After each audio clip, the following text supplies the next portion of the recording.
guys, your girl Sakina, and I'm back with another review. This is my review for Ready to Love. This is season 9, episode 10. And I'm back on camera. What a new dude. What a new dude. Now, I got my braids back in, y'all, because I'm getting ready to go out of town and I was tired of doing my fro. Y'all, feel like I don't put heat on my hair. I haven't put heat in my hair for the past 3 years. Once I did another big chop, the second big chop in 2020, I was like, okay, we're not going to put no heat on my head. And then, you know, once I did my 4-day bid in the county jail, then I was like, you know, I want to put some curls in my hair, you know, switch it up. So I long curled it. And that was the first time I had put direct heat on my hair like that in 3 years.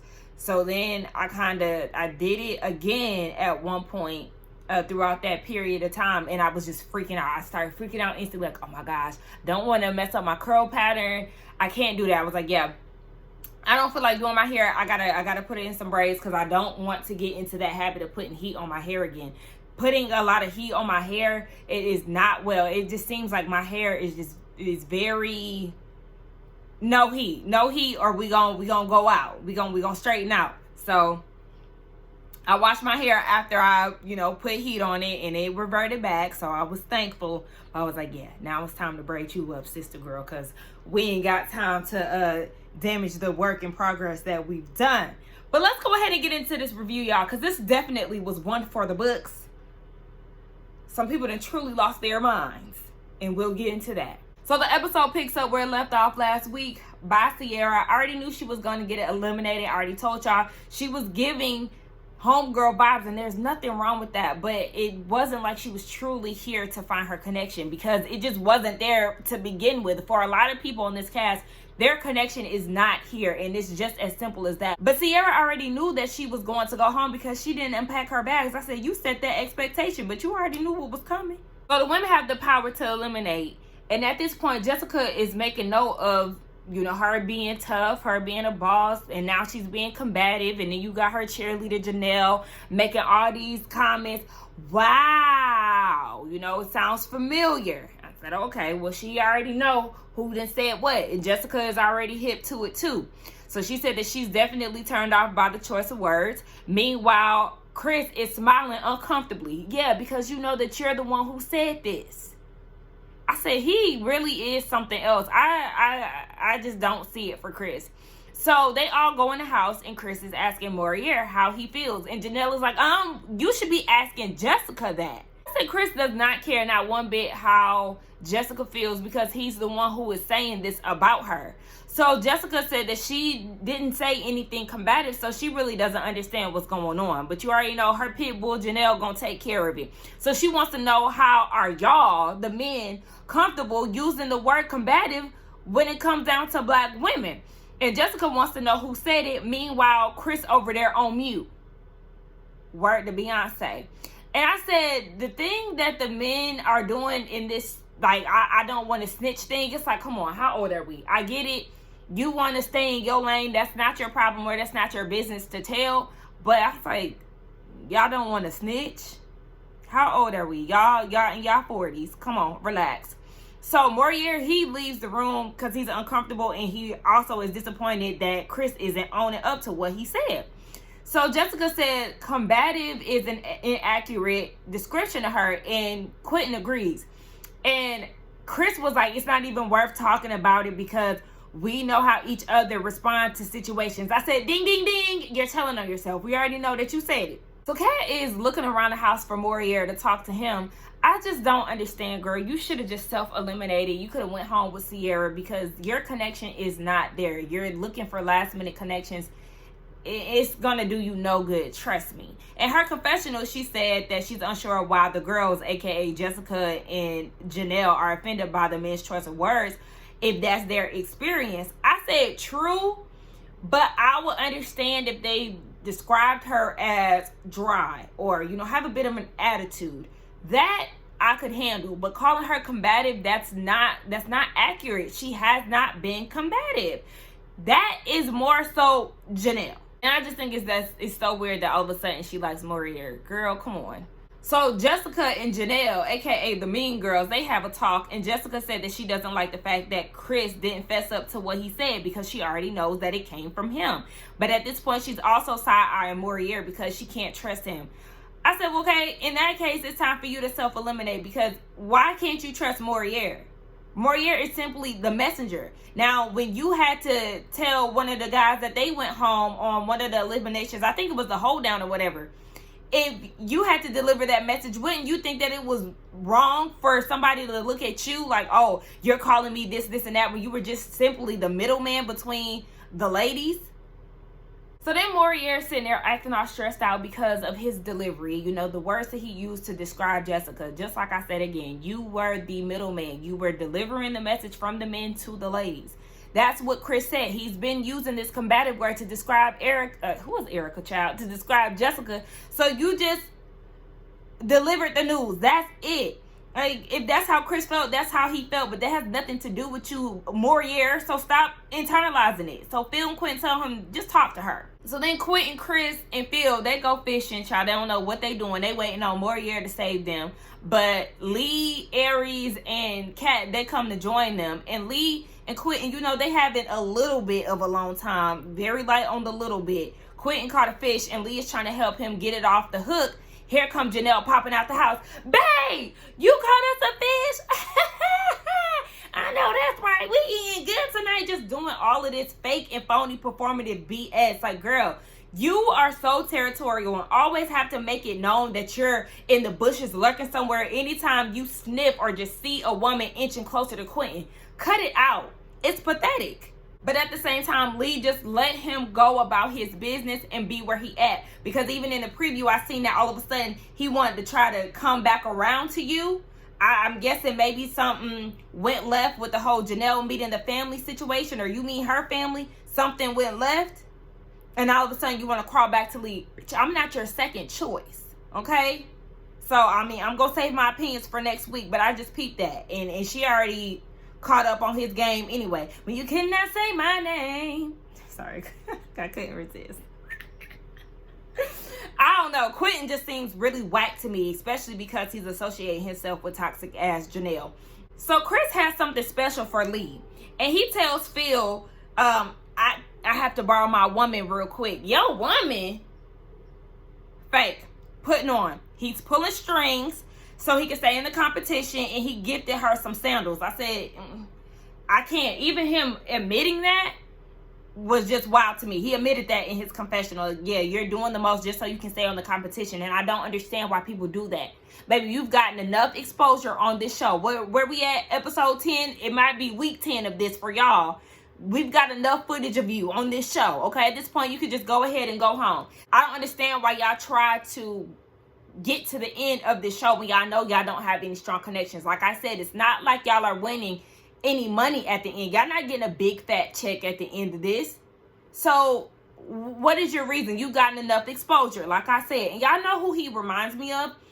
The more I watch him, I was like, damn, he seems familiar. I could not put my finger on it. But he reminds me of Martell from Love and Marriage Huntsville. That southern drawl, that act like they're this and that, but it make them mad and they really reveal who they are. Yeah. That's Martell little brother. It was just very weird that he bribed Lee with sandals. Like, boy, fuck you and them sandals. Lee, I hope you sent them back after you seen how he behaved at the end of this episode. So Morier and Jessica, they have a conversation. He admits that he didn't show enough empathy by asking her how she felt, and he acknowledged that his choice of words was bad. So Jessica says she doesn't understand where it came from because she hasn't gotten into it with anybody. She hasn't been disrespectful, and she hasn't raised her voice. I said, definitely true, but you know who has? Your good girl, Janelle. And she said that she doesn't like the fact that people put those labels on black women because it sticks, and then you end up spending time trying to reverse somebody else's view of you. And I absolutely agree with her because that has happened to me before. It was a group of, you know, girls that I was in friendship with. I say that very loosely. I won't say necessarily friends per se, but, you know, we were really good acquaintances. I'll say that. And there was an incident where somebody was being rude to me at an event that I was hosting with me and some of my friends at the time. And I said what I had to say about the situation to him. And they would never let me live that situation down. And they also deemed me as aggressive, when it's like, honey, there's people who are actually aggressive in this group that isn't me. And y'all want to keep bringing up events that happened 4 years ago. That's played out. That's played out. Find something else to do. And that's why I had to exit that situation, because I'm like, this is how y'all perceive me. This is how y'all want to perceive me. And because of that, I don't need to be in this group anymore. Just simple as that. So I felt her when she said that. And then she tells him that they need to keep it pushing. What does that mean? If I'm interested in somebody and they tell me we need to keep it pushing, it sounds like you dumping me. Did that sound like she wanted to keep continuing on with Morier? Y'all let me know. Or Morier, because somebody tried to correct me in the comments. Child, I'm pronouncing his name how it's spelled. But yeah, Morier, y'all let me know. Now Chris is making his other rounds around to Aries. And, she's walking down the hill. And she was like, I'm following you. He like, ooh, I like that. So that means I got to lead properly. Boy, shut up. You and your, what is it called? Beignet hairspray? Ain't that what it's called? Beignet? I think it's Beignet. Beignet hairspray. That's what it sounds like to me. Anyway, in that whole scene, all I got from that is that Aries is unsure if he's really ready. And they all go back home. So Kat and Morier, they have a date. And I'm like, why are we here? Why are we here? Because I really don't care. Both of y'all can go home. They both bond over the spiritual aspect, and he gives her with some crystals that he carries. I think that was nice. And then he asked her what was her non-negotiable, and it's not traveling. And he said that he's actually working on dual citizenship. I said, okay. Now, the conversation between the two of them was nice, but do I see it for them? Absolutely not. Janelle and Quentin, they go on a solo date. And they say that they don't have the issues that everybody else had. I said, yeah, because y'all faking it. Quentin really don't want to hurry up and propose to you at the end of the year and have kids as soon as possible. You can't convince me that that's what he wants. But anyway, yeah, y'all not keeping it a buck. Quentin says that he wants to know how she solves conflict resolution. She said that she wants to talk it out, and she also wants to be provided with receipts when he's saying that, she's done something. Baby, you got to show me. And she said it's also a way for her to be accountable. I said, well, you failed at that, because when y'all were down at the retreat, you failed to take accountability for your action. And instead, you tried to play victim, talking about you don't understand why the girls are always coming for you, when in fact, you're the bully. And I don't care about nothing else that happened with the rest of their date. So we get down to Aries and Phil. And she said that Phil's attention was definitely directed towards her the whole time at the retreat. And he said that he wants to make her feel wanted without smothering her. So she questions his stability, because he does have a lot of ventures. So she asks him, well, all of this stuff that you have going on, are you sure that adding a relationship is right at the time? And he was like, yeah. Now, 4 months ago, not so much, because he said last year, his fathers, his biological and his stepdad, they both passed away, and that was a lot on him. But now he's healed and he feels like he's ready. I don't know if he's not necessarily healed. I can't speak for him, but with only a year passing, I feel like he's in the process of healing. My bad, y'all. My camera had cut off on me, but like I said, he's just in the process of healing to me. I'm not him, but it just seemed a little too soon to say you completely healed from your father's passing. Aries is connected to him. She just doesn't know if he has the qualities to make the connection actually go further. So then we see the ladies in Tommy's lounge, and they discuss who they're feeling and who they're not. So they talk about who they're feeling, and Aries is still feeling Phil. Janelle is feeling Quentin. Lee, she mentioned Quentin, but she also mentioned how Janelle is so my man, and she just feel like he's having a hard time with juggling the two of them. I don't think he's having a hard time juggling the two of them at all. I don't. I just feel like he is gearing all his attention on Janelle. Lee, sis, you are a bit, you a little bit dry, sis. You definitely could be giving us more. She says that Chris is up there too. I'm like, girl, why? But anywho, Kat says Chris is well, and Morier, girl, just some stuff that you conjured up so you can have something to talk about or have somebody in this competition. Just go home. You We already sent Sierra home, so you and Lee, y'all definitely need to go. Oh, I'm sorry. You, Lee, and Jessica, y'all definitely need to self-eliminate. Speaking of Jessica, she said that her and Morier, their, connection is locked in. We got each other. We're solid. Sounds like you're just trying to one-up Kat to me, because I'm not convinced. You don't like Morier like that. You don't. You just said that so you can get Kat off your back. Show of hands if you think that Jessica really likes Morier. I'm sure nobody raised their hand. Then they get into who they're not interested in. Jessica is not interested in Chris and his character flaws. So Lee, Kat, and Aries, they chimed in and was like, well, Chris told us that he never even used that word. He didn't say that. Of course he's going to deny that. So Aries then says that Morier said it. He could have used a different word. Okay, like I said, Morier is the messenger, okay?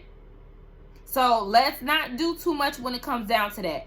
So Jessica said that basically a coward will allow another man to take the fall of your actions or your choice of words. I said, I know that's right. Let's really get into it. If we're going to discuss it, let's discuss it now.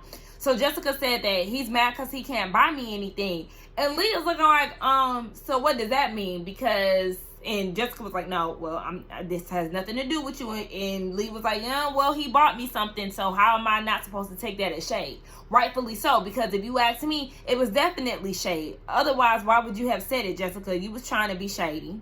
So then Tommy asked Lee if she's experienced Chris in this way that Jessica has. And she said no, that she hasn't. Lee feels like Chris just isn't into Jessica and she's jealous.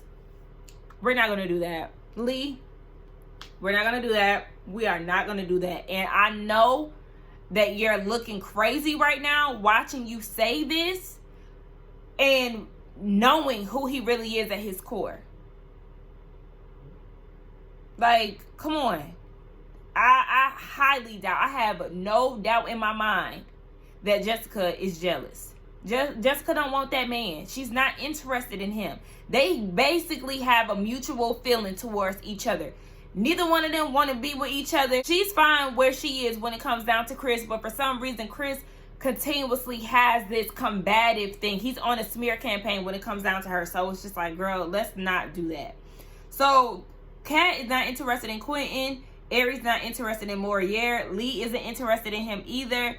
And Janelle is not interested in Chris because of his lack of honesty. So we get down to elimination, child.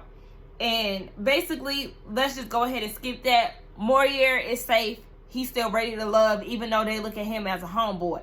I said, him and Sierra is just alike. They can be good friends, okay? So Jessica and Chris, she's the one who's telling him that he has to go. And they both agree, like I said, that they are not a match for each other. And Chris said that's because he really wanted a softer side from her. And it doesn't have to be a situation where they're bashing each other. Like I said, you've been going on a smear campaign since she told you her non-negotiables when y'all went to that acting class. So ever since then, you had this hard on to, like, change the men's view of Jessica. I don't know, but ever since then he has really been on this combative train, and he can't seem to get off of it. She tells him that the word combative is off-putting and it's inappropriate. So for that, he's not ready to love. So then he lies and said that he never used the word combative. Baby, if your flag is not flaming right now, the fact that you're really sitting here lying and you want to be a leader and all this BS, but you can't even be truthful and stand in your word, this is crazy to me. So then he tells her that that was another man's word, so give him the same respect when he's not around. I was like, what are you even talking about? What are you talking about, Chris? I don't even understand. You're getting riled up. So Jessica peeps that he's feeling some type of way, and he was like, nah, because you peddling around and you are combative. You're a mean girl, you and Janelle. Now listen, I'm with you when you right, okay? You spot on when you said that Janelle is a mean girl, okay? But like I said, I would not subscribe to this thing that you're trying to do when it comes down to Jessica and labeling her combative, because that she is not. Her friend is every bit of the word. But Jessica has not displayed any of that behavior from what we can see on TV. So Jessica was like, I think you're angry about something that has nothing to do with me. And he was like, I'm not holding my tongue anymore. You're gonna respect me, or you're not being respectful to me, or something he said. So then she was like, okay, at what point did I disrespect you? Okay, because we want to know. And of course he couldn't handle the heat, so he said, you don't know shit about me. F you and F everything about you.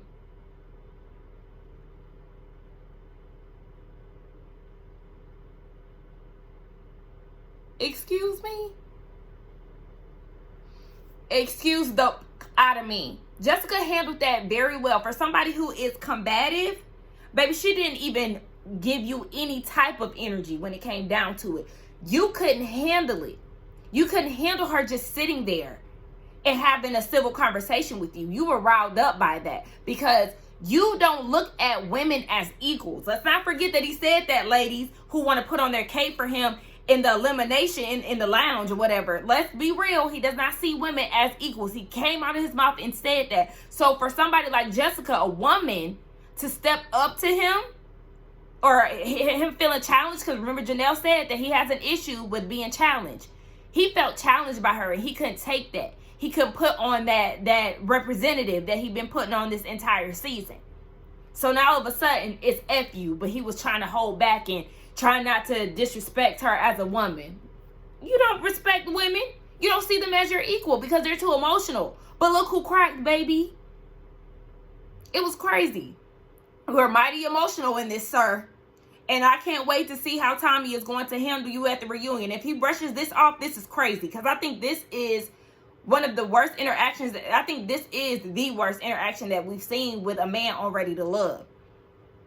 We know that David was out of line that Houston season. That other guy, baby, Houston had some people, didn't they? The dude with the lisp who was talking to Alexis Fly, Ron. He was out of order too. And if y'all can name any other guys who was definitely out of order with the ladies, y'all let me know. But we know there's some ladies who be out of order too, because we ain't forgot about Tequila.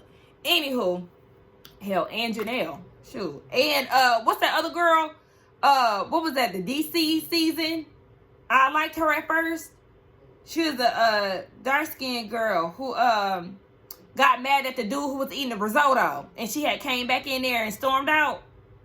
Yeah, Zadia. Ooh, look at me. Come on, bringing up the names. Yes, we know there's some people who definitely had some explosive eliminations, but I feel like this one takes the cake. Y'all let me know.